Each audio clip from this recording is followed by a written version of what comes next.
Hi guys, it's been a long time since my last video. I think it was like Christmas time. But anyway, that video wasn't about me personally per se. So I just thought I would give you an update. And I have some news. I am actually pregnant. I'm sperminated. I'm a pregnant woman. And I am now into my second trimester. I am 15 weeks today, so really, really excited. And I think the dad is as well, although he kind of plays it more low-key. Is my hand covered in the speaker? Okay, sorry, I'm back. I just had to make sure I wasn't covering the speaker with my hand. So, I just think I'll just do like a first trimester, how my pregnancy is going vlog. And I have to be honest, like most women tell you, like, pregnancy is this magical time and, you know, you feel amazing, the best you've ever felt, you're going to be a horny goddess wanting to hump all the time, you're going to be able to eat whatever you want. But the truth for me is so far from that reality, it's unbelievable. This pregnancy so far has been pretty damn hard. Like, yes, I'm very happy, I'm ecstatic to be having a child, but my gosh, I cannot wait till it's over and the child is here, healthy and happy. I can go back to just being myself, not being pregnant. We found out I was pregnant around Christmas time. And I think I kind of knew I was pregnant because I had the same symptoms that I had the first time around. I was really, really tired. Really tired. And I threw up a couple of times, which is not like me. I don't really throw up. I'm not really a vomity person. So I took a test right before my in-laws came to visit. And yeah, it was positive. So, but I still took another test. And another one. And another one. I'm that kind of person that has to go out and get like maybe 15 tests before I actually believe it. Actually, the man was getting really, really pissed off because they're not the cheapest things to buy. I think I took like 15 tests. But yeah, they were all positive, which was amazing. The first like few weeks I didn't really feel anything too bad. Like I was working and stuff. I felt tired, like really tired and nauseated, and I had pain, but that was just for my sickle cell, so I would have had that anyway. So the first little bit wasn't so bad, and I think I was on that natural high, and it was Christmas time. Yeah, so that was okay. I think it started getting a little bit scary after 9 weeks, because I had some bleeding, and we had a scan, and there was a little clot near where the baby in the sac and stuff was, and I was told it was like an implantation bleed, which apparently can be quite common, but it was still a scary thing to have happen, especially when you've had a miscarriage in the past. You're just kind of like, you know, it's not a good sign. And then I think I just started worrying from then on because I kind of felt like the first pregnancy was repeating itself. But it's been okay so far. We've had a few scans. I've been quite lucky. I've had like, I think 4 or 5 maybe, which most women at my stage of pregnancy would not have had this many scans. But I guess because I have sickle cell and also because I had the bleeding, we've had more scans and it's been quite reassuring. The baby's been looking good so far. I almost gave the sex away. I need to not do that. The baby's been looking good so far in all the scans. Everything looks normal. Yeah, so that's been good.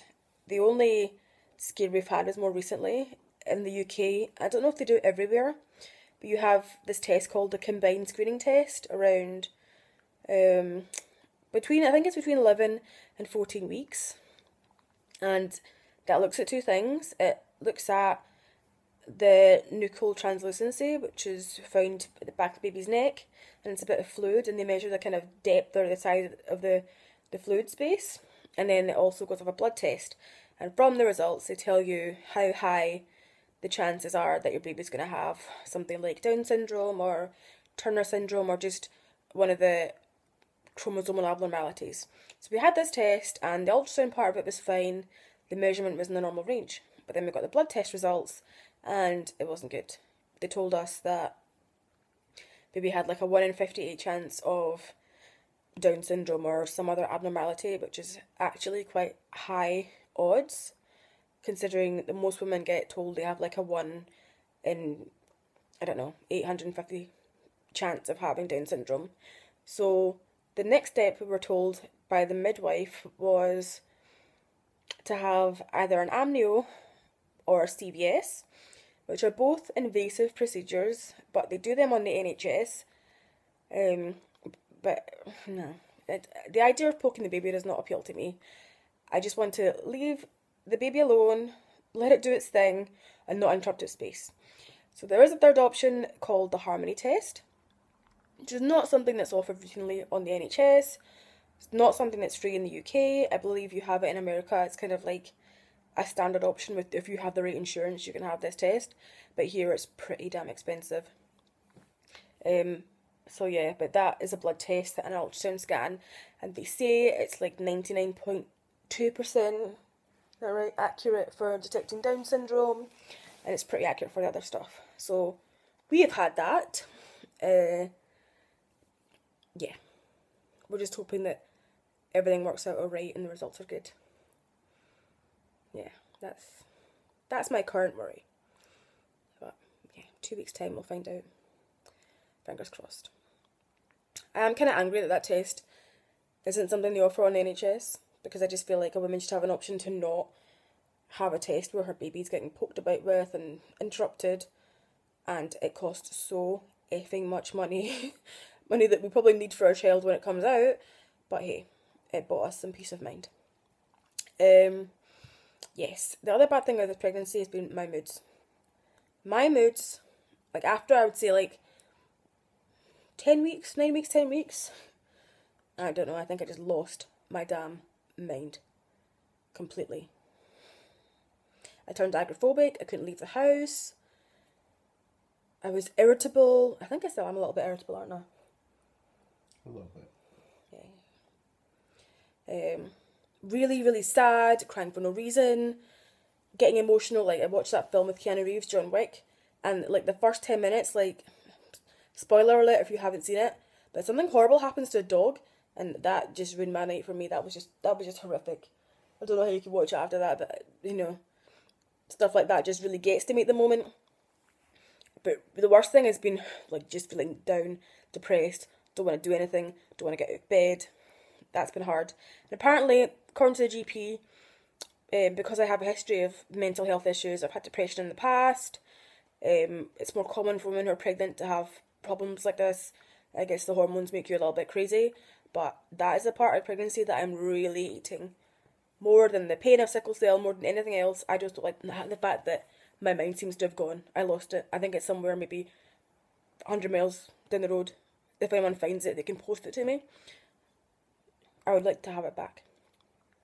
Yeah, I've been off work for a while because of that and because of sickle cell, and it's not fun. They say the second trimester, so from now on is when I'll start to feel normal again and start to enjoy the pregnancy again and maybe worry less. So we'll see. Yeah. Well, for sickle people, the sickle cell pain has been worse. A lot of people with sickle cell, like, they either have worse pain or they have like improvements in their symptoms, or it stays the same. I think mine is, I don't know if it's the same or it's a bit worse. I think just being pregnant and feeling crap anyway makes me feel like I'm feeling worse. And also the kind of thing where you take a painkiller and you think, is this kind of harming the child? Should I be taking this? There's a lot of guilt attached to that, because if it comes out and something's wrong, I'll wonder if it's the tablets I'm taking. Yeah. But, I mean, I can't complain too much. There's people I know with sickle cell who have been in hospital for like 4 months of their pregnancy, and so far I've not been admitted and kept in. I've just had blood transfusions, and they've kept me going so far. Hopefully I can avoid an actual admission to hospital until I actually have to give birth, which is something I also don't want to think about, because quite frankly the idea of pushing this thing out scares me. I mean, it's going to be like an atom bomb hitting my vagine. It's never going to look the same again. I'm trying to get my man used to the idea that it's going to be completely destroyed. Probably should worship it now, but I'm not letting him anywhere near me.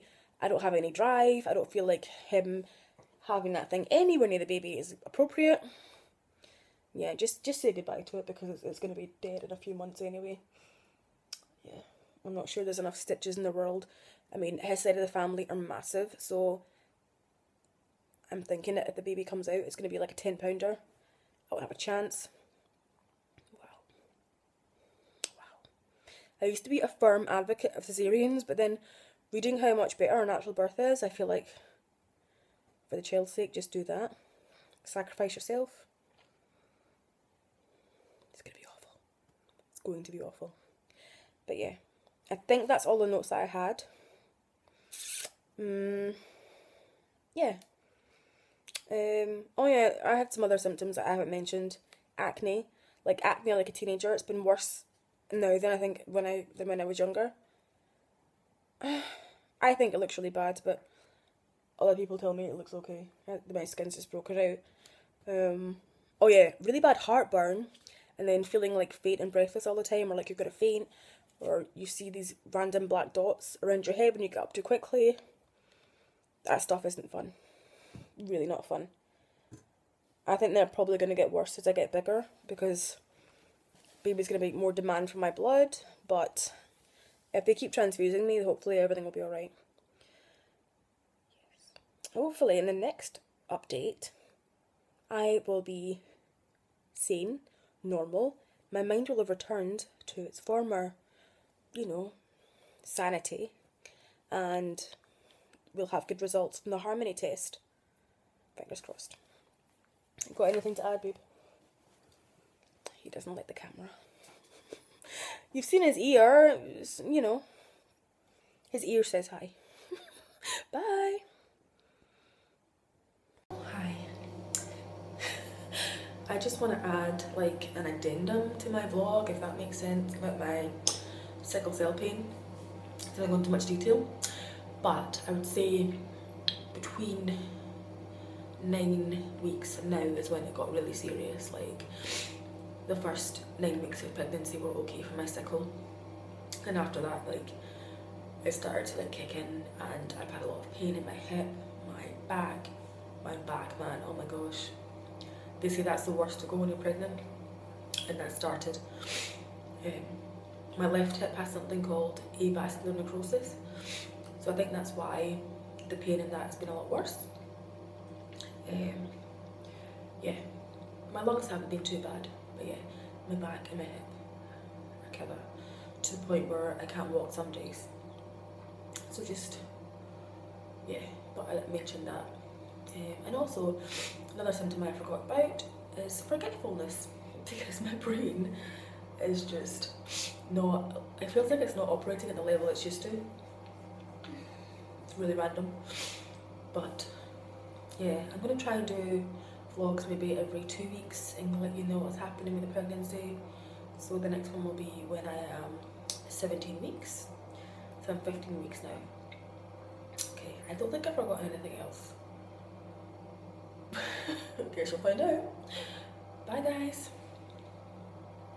Oh yes, I am in the toilet.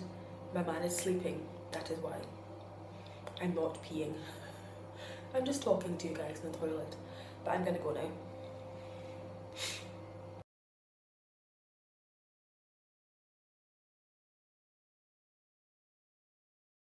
Hi guys, check me out in my hospital gown and paper pants. I'm about to have a right heart catheterization. I'm at the Royal Free Hospital, which is basically where they put a wire up through your groin and then it goes up towards your heart, and they test the pressures in your pulmonary artery just to make sure that I haven't got like significant pulmonary hypertension. I'm not thrilled at the idea of it, and I've been hungry all day because I haven't eaten anything since like 9 o'clock last night. And as you know, I am pregnant, so hungry and cranky isn't even the word. I am effed off right now. But yeah, hopefully when they tickle my heart, I don't have a heart attack and die. We'll see. My lovely fiance is with me too.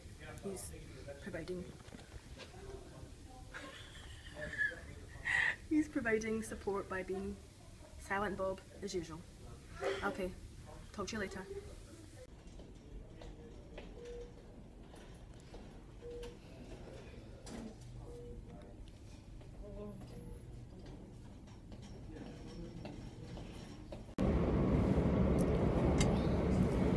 Okay, so I'm on the way home now from having my right heart catheterization, and and I'm really tired. I feel a bit rough, and I cannot wait to get home and into bed.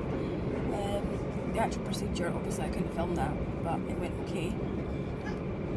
The worst part was the first injection where they put the needle. Well, they tried doing it in my arm first, and then they tried doing it in my groin, and the groin worked. So the worst part was having the needle in my groin into my femoral vein. It was horrible. But after that, I got to watch on the screens as they advanced, like the sheath, the tube up to my heart, and I got good news because my pressures are normal. So I don't actually have pulmonary hypertension. I just have kind of changes in my heart and lungs because of my sickle cell. But I will update you properly when I am back in the house and tell you how it went. So freaking tired. Cannot wait to be home. Oh dear. Yeah. Oh, and I need to take it easy for like 2 days. No heavy lifting or any of that kind of stuff, which is fine with me, but my boyfriend hates carrying my bag, so yeah, it's a bit of a douche sometimes. I've been carrying your bag basically all day. Don't listen to him. Whatever. Hi guys, don't know if you can see me. I'm getting blood at the moment because I've been feeling really crap. But my angel Nevin put in my first vein flowing that I've had in like 4 years, which is amazing. So thank you so much. Cool.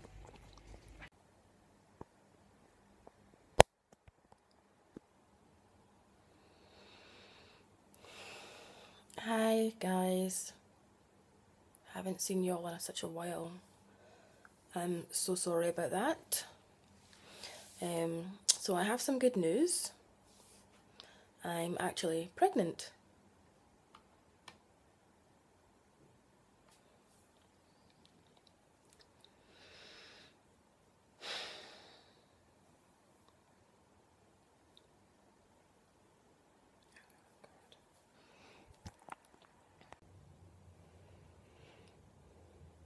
Why does pregnancy feel like you're dying?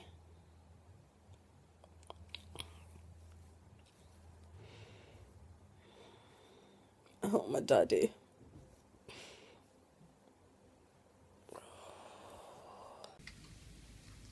Getting blood. Blood, blood, blood. Drip, drip, drip. Thank you, blood donor, whoever you are.